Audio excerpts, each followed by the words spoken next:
Mas eu quero saber de vocês a leitura da prova do Gabriel. A pilotagem mesmo, que ele conseguiu ou não, na avaliação dos senhores, extrair nesta etapa de Baku. Me pareceu que ele fez o que ele tinha que fazer. Conseguir um ponto dependeria de intercorrências à frente, que acabaram não acontecendo suficientemente para o Gabriel pontuar. Gui, começa contigo, análise do GP do Azerbaijão de Bortoleto, Sauber e companhia. Bem, da parte do Bortoleto foi um GP um pouco mais acanhado na maior parte da prova, né? Não estava em destaque nas imagens, disputando posição, mas uma prova muito sólida. Ela largou de 13º, se aproveitou do abandono do Piastri, evoluiu mais uma posição e ali na reta final teve boas disputas a ponto da Fórmula 1 colocar na telinha ali de lateral ele fazendo as ultrapassagens em cima do Ocon, do Hulk e do Stroll.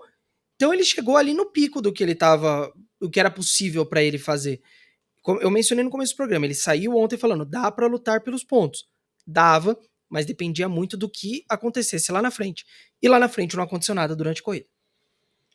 Fábio, Bortoleto 11º, flertando com a zona de pontos, ficou a um posto de conseguir aí pontuar nesse GP do Azerbaijão, mas acho que do ponto de vista dele, pilotagem, não tem muito o que refazer de ressalva, né? Foi uma corrida limpa e sólida do Bortoleto, a posição de grid acabou punindo também a potencial pontuação do piloto. Ganhou a posição, ganhou do Hülkenberg, fez a obrigação, boa corrida. Ele não vai pontuar sempre, não vai ficar no top 10 sempre, porque a Sauber não é um carro de top 10, é um carro que às vezes vai ter uma corrida favorável a chegar no top 10. E bem ou mal, apesar de hoje a gente aqui concordar que ele entrou um pouquinho cedo demais nos boxes, bem ou mal ele testou um novo jeito de pilotar, de forçar mais os médios por um tempo.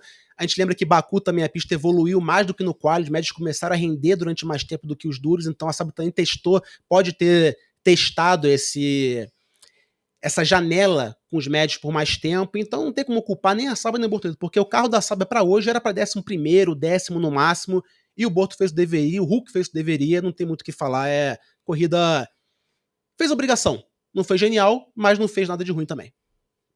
Acho até que foi um destaque positivo da corrida, Sim. O Gabriel Bortoleto. Você bem mencionou, né? Foi destacado na transmissão internacional.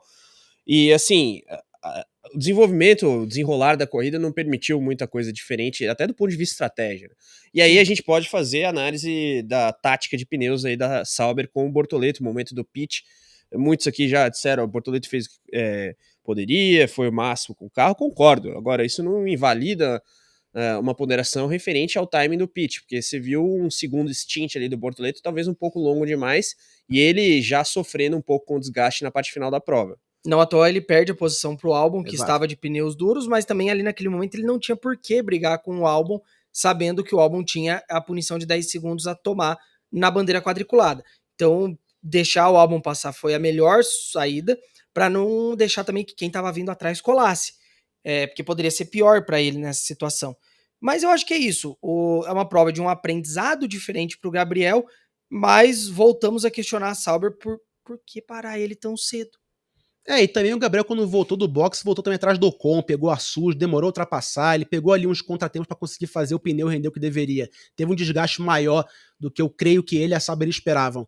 Tem que rever na F1 TV se foi ideia dele ou da Sauber de parar mais cedo. Vai que ele falou, vamos testar o médio até o final, ver se consigo fazer render. Mas não foi... Ao longo do ano a gente falou que a Sauber fez muita besteira com tática, mas essa aí não foi uma besteira que arruinou a corrida. Foi um erro ali de avaliação, mas de modo geral, pelo que podia fazer, fizeram o suficiente. Então, talvez a Sauber não contasse com ele voltar muito no tráfego, muito próximo ao Ocon, como foi na hora, e isso desgastou um pouquinho mais os pneus, como eles esperavam. Talvez rendeu o médio com um desempenho no pico durante mais tempo. Mas, de maneira geral, a gente concorda que foi um desempenho aceitável, na média deles. Não sei se já temos as aspas do Gabriel Bortoleto para repercutir aqui rapidamente, pelo menos a linha geral do que falou o piloto da Sauber pós-corrida. Temos tanto para Mari Becker quanto para a imprensa europeia. Manda bala aí, Gui. Vamos pegar então primeiro a entrevista da Mari Becker. Ele falou o seguinte: eu acho que a gente sabia que seria uma corrida difícil, uma corrida que para chegar nos pontos teríamos que ultrapassar alguns carros, a não ser que o pessoal da frente quebrasse. A chance era bem difícil de entrar nos pontos, mas conseguimos nos manter ali no primeiro stint atrás do Adjar por um tempo. Mas é nítido, a Racing Bulls é o carro que desgasta bem menos. Eu acabei desgastando um pouco mais do que ele, parei para o outro composto, consegui passar alguns carros depois do pit stop, mas é uma pena que faltou um pouquinho. Eu tentei segurar a Williams o máximo que dava ali, estava forçando bastante, acabei travando um pouco os freios traseiros e passei um pouco reto. Mas Albon tinha a punição, também nem tentei lutar muito. Isso não sabia, nenhuma imagem mostrou que ele tinha errado um pouquinho o ponto de frenagem na disputa com o Albon. Aí a Mari pergunta, algum ponto específico que você tenha tirado de aprendizado? Eu aprendi a andar mais e mais no limite. Estava tão perto dos muros o tempo todo, acho que numa corrida normalmente você não fica tão no risco assim, porque normalmente você tem uma vantagem ou você controla, mas para manter onde a gente estava, naquela posição, eu tinha que estar toda hora muito perto de encostar no muro. Aí a Mari pergunta, pelo menos você não sai daqui com nenhum tipo de frustração, né? Você sai daqui sabendo que fez tudo que podia. Ele falou, até mais. A gente acabou ficando na frente de uma Williams, uma McLaren quebrou, então a nossa posição real era 14º, 15º, pelo panorama do fim de semana. Não era claro que a gente estaria na posição que a gente chegou, então acho que isso já é muito positivo.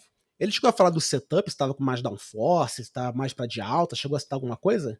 Tô lendo aqui, mas por enquanto nada. Porque eu percebi na corrida que ele perdia um pouco, não perdia desempenho, mas não era tão eficiente nas retas, tanto que ele não passou o Ocon na reta principal, na reta depois da curva 1. Então, se ele estava com desempenho com um setup de downforce mais elevado, é natural que o pneu desgaste mais rápido, assim o médio não dure tanto quanto ele esperava e nem o duro também. Pode ser, mas tem que ver qual foi o que ele correu. Nem na imprensa europeia ele fala. Mas trouxemos aí as aspas do Gabriel Bortoleto. Você que está com a gente no chat, mais convidado a comentar sobre a corrida do piloto brasileiro da Sauber neste GP do Azerbaijão. Lembrando, temos um fim de semana de folga da Fórmula 1 e depois o GP de Singapura. Vai ser interessante ver o Gabriel Bortoleto correndo em Marina Bay, uma pista capciosa ali, de rua. E ali ele nunca correu. Azerbaijão, por exemplo, ele correu na Fórmula 2, teve um P5 e um P4 em Baku. Aliás, é uma sequência, na verdade, quase desconhecida pro Gabriel, né? Porque Singapura, Estados Unidos, México, a Fórmula 2 e a Fórmula 3 não correm, Brasil, ok, Las Vegas nunca correu também, e aí Qatar e Abu Dhabi ele fez ano passado. Então, da sequência de 7 corridas, ele andou em 3 só até agora.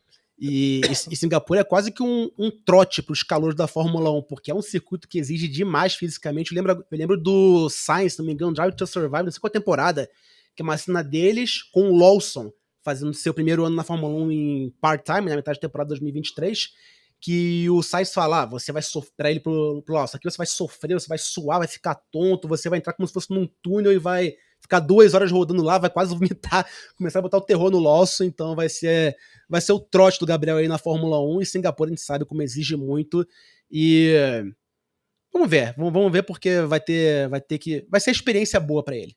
Acho que sim, eu tô com uma expectativa positiva com relação ao Bortoleto em Singapura.